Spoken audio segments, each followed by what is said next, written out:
time to talk about Brian Garfield's rebuttal, which is called Death Sentence. This came out a year after the Death Wish film, and Brian Garfield was not a fan of the Death Wish film. He didn't like that it sort of promoted vigilantism. So he's like, okay, you want that? Well, here you go. And so we get Death Sentence. This takes place 6 months after the first book. Paul Benjamin has moved to Chicago after the death of his daughter, who just kind of wasted away and died. She could never get over the mauling that happened to her mother, and she died. So he's on his own. And he goes to Chicago to continue his vigilantism. Um, as he's doing this, killing any sort of criminal possible, another vigilante pops up using a special 45. And as this vigilante starts piling up kills, Paul Benjamin starts to get a little distracted. He meets a prosecuting attorney and they end up starting to date, and her former mentor starts to realize that there's something up with this Paul Benjamin character. And Paul Benjamin starts to get a little sloppy. Um, he nearly gets killed once. He doesn't kill his targets after a while. Things go wrong, and it ends up with a duel of the vigilantes as the climax of this film. Well, book. This book. What did I think of Death Sentence? I like it a lot. It does something that's kind of unique to a vigilante type story, which is what rationales does a vigilante have? And it's an interesting chapter where Paul has these sort of philosophical talks on vigilantism with his girlfriend, but she's not really there. And sometimes it's a wife. It's just a weird thing that I think all people do when they try to rationalize something to themselves, whatever that may be, to make it make sense when it doesn't necessarily make sense. I like this book quite a bit. I wish it was a little longer because it gets a little rushed in places. With there's a scene where he kills someone who's just stealing a TV. Would like to see more of just the crazy behavior. Where I think we can all realize that like murdering someone for stealing a TV is not an acceptable thing. There's a really uncomfortable scene where these guys try to assault some elementary school kids, which is really intense. Another scene with Paul going up against a guy with a machete.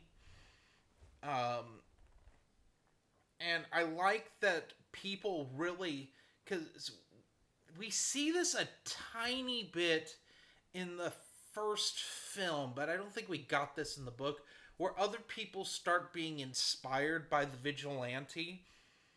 Um, and there's a scene in the first Death Wish film where a woman like holds off someone with a hairpin.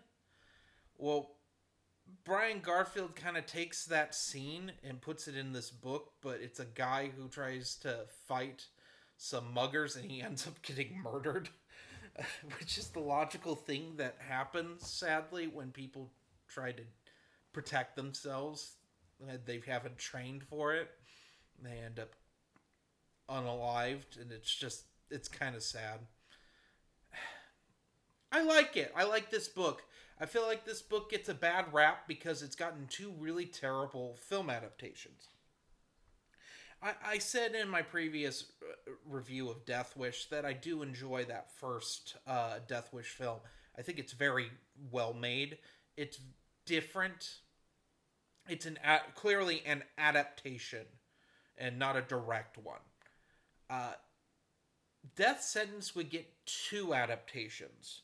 The first would be Death Wish 2, which all that shares is that in the films he's called Paul Kersey. His daughter's murdered, but she is like horribly assaulted and murdered by muggers, and he gets direct revenge on them, which is not something in this.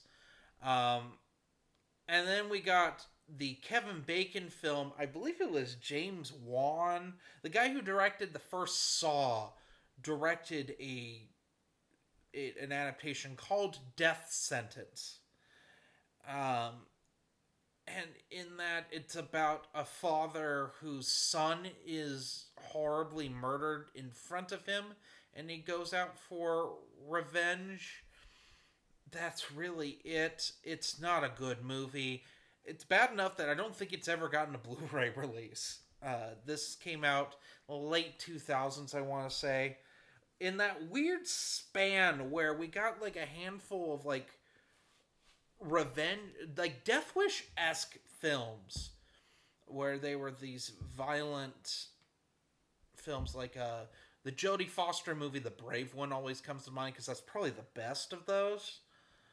Uh, where she and her husband are mauled because of like a hate crime on her husband, who is like, I can't remember. I think he's East Indian or something, and then she goes out and gets revenge. Um, and Death Sentence is another one. I guess Taken. Taken feels like one of the bad Death Wish sequels.